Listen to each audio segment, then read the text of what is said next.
Against coronavirus, President Trump, just days out of the hospital, says he got a complete sign-off from doctors and is, quote, immune and cannot give it. Betty Yu joins us now. And Betty, you talked to local doctors who are saying not so fast.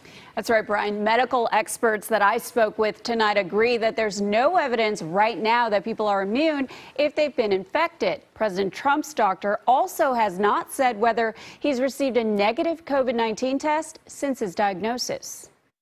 It looks like I'm immune. In a Fox News interview today and in a tweet about COVID-19, President Trump claimed he got a complete sign-off from White House doctors.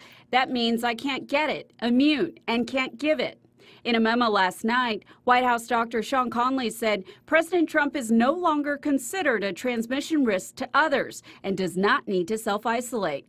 He did not mention immunity, and today Twitter flagged the president's tweet saying it violated the rules about spreading misleading and false, potentially harmful information related to COVID-19. Most people understand or believe that the immunity that's from a product, like from Regeneron, for example, any convalescent antibody product, will only last 2 or 3 months.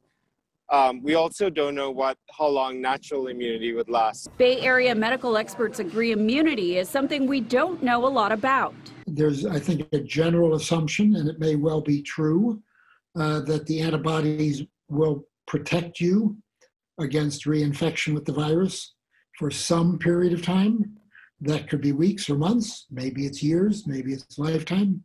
But we don't really have enough information yet to know. The CDC has specifically cautioned people not to assume they're immune, since it hasn't yet been established. I think many of us are worried that people will not protect themselves after COVID because they think they'll be invincible, that it'll be a passport, but it's not true.